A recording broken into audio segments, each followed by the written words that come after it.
ये कहानी किसी बादशाह की नहीं, न किसी अमीर के बेटे की है। ये कहानी है एक ऐसे मजदूर की जिसके पास खोने को सब कुछ था और सहारा सिर्फ अल्लाह था।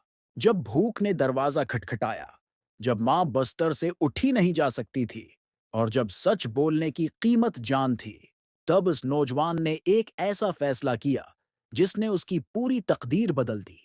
ये है एक गरीब मजदूर की सच्ची, सबक आमूज कहानी जो आपको आखिर तक देखने पर मजबूर कर देगी। ये उस वक्त की बात है जब लोग इंसान को इसकी दौलत से पहचानते थे और गरीबी को गुनाह समझा जाता था। इसी दौर में एक छोटे से गांव के किनारे मिट्टी और टीन की चादरों से बना एक टूटा सा घर था। इसी घर में रहता था एक गरीब मजदूर। न उसका नाम किसी को याद था और न उसकी आवाज कभी सुनी गई थी, क्योंकि वो बोलता कम और बर्दाश्त ज्यादा था। हर सुबह फजर की अजान के साथ उसकी आंख खुलती, वजू करता, 2 रकात नफल पढ़ता और फिर मजदूरी की तलाश में निकल जाता। कभी ऐंठे उठाता, कभी बोझ ढोता और कभी पूरा दिन काम के इंतजार में खाली हाथ लौटाता। घर में उसकी बूढ़ी मां थी जिसकी आंखों में बीमारी और इंतजार था, और एक छोटा भाई जिसकी भूख सवाल बनकर देखती थी। गुर्बत ने दरवाजे पर दस्तक नहीं दी थी, बल्कि मुस्तकिल डेरा डाल रखा था।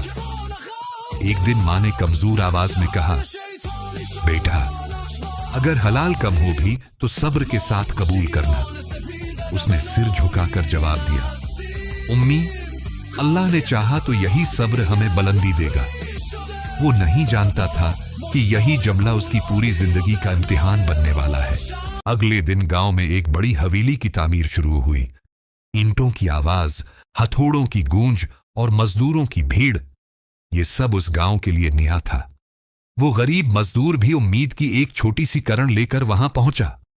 अल्लाह ने उस दिन उसकी मेहनत कबूल की और उसे काम मिल गया। सूरज चढ़ने से लेकर गुरूब होने तक वो खामोशी से ईंटें उठाता रहा।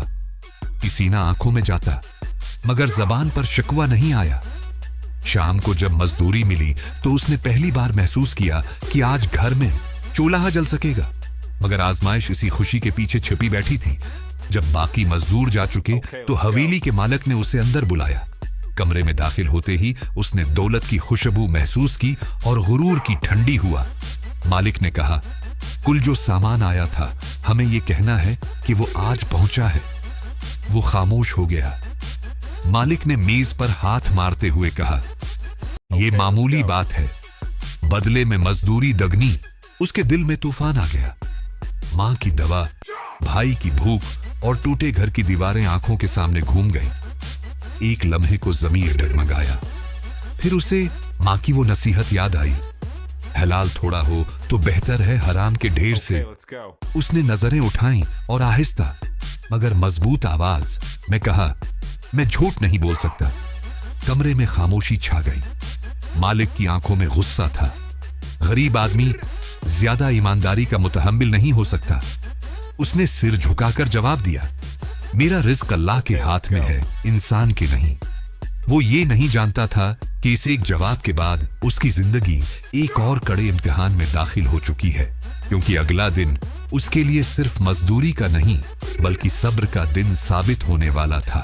अगली सुबह गरीब मजदूर फजर के बाद देर तक सजदे में रहा। आंखों से आंसू बह रहे थे, मगर जबान पर शिकवा नहीं था। ए अल्लाह, मैंने सच को थामा है, अब तो ही मेरा सहारा है। सूरज निकला, मगर इस दिन उसके लिए काम के दरवाजे बंद थे। गांव में खबर फैल चुकी थी, वो मजदूर मुश्किल है, झूठ पर नहीं मांगता। कोई उसे काम देने को तैयार न था। शाम तक उसके हाथ खाली थे और दिल बोझल। घर पहुंचा तो मां की सांस तेज थी। दवाई खत्म हो चुकी थी। वो रात उसकी जिंदगी की सबसे तवील रात थी। आधी रात के करीब दरवाजे पर दस्तक हुई। वो चौंक गया। दरवाजा खोला तो सामने एक अजनबी खड़ा था। सादा लिबास, मगर आंखों में अजीब वकार। क्या तुम वही मजदूर हो जिसने झूठ से इनकार किया था? उसने हैरत से सिर हिला दिया। अजनबी ने कहा, मैं एक मुसाफिर हूं। मैंने तुम्हारा नाम नहीं, तुम्हारा किरदार सुना है। उसने एक थैली उसके हाथ में थमाई। ये तुम्हारी मेहनत का सला नहीं, ये तुम्हारे ईमान का इनाम है। मजदूर के हाथ कांप गए, आंखों में आंसू आ गए। अजनबी ने जाते जाते कहा, याद रखना, अल्लाह अपने बंदों को कभी खाली हाथ नहीं लौटाता, बस वक्त बदल देता है। दरवाजा बंद हुआ तो मजदूर सजदे में गिर पड़ा। अगली सुबह वही गांव जहां कल कोई काम नहीं देता था, आज उसके दरवाजे पर था। मगर उसने सिर्फ मुस्कुराकर कहा, रिस्क इंसान नहीं देता, अल्लाह देता है। एक गरीब मजदूर की कहानी, जिसने भूख में भी सच नहीं छोड़ा और सब्र में भी ईमान नहीं खोया। मगर सवाल यह है, क्या यह वाकई उसकी आजमाइश का आखिरी दिन था? वो अजनबी कौन था और वो थैली किस नए इम्तिहान की शुरुआत थी? ये सब जानने के लिए हमारी अगली कहानी जरूर देखें। चैनल को सब्सक्राइब करें, बेल आइकॉन दबाएं, वीडियो को लाइक करें ताकि कोई भी सबक आमूज कहानी आपसे छूट ना जाए। अब मिलते हैं अगली वीडियो और एक नई हैरान कुन कहानी के साथ। अल्लाह हाफिज।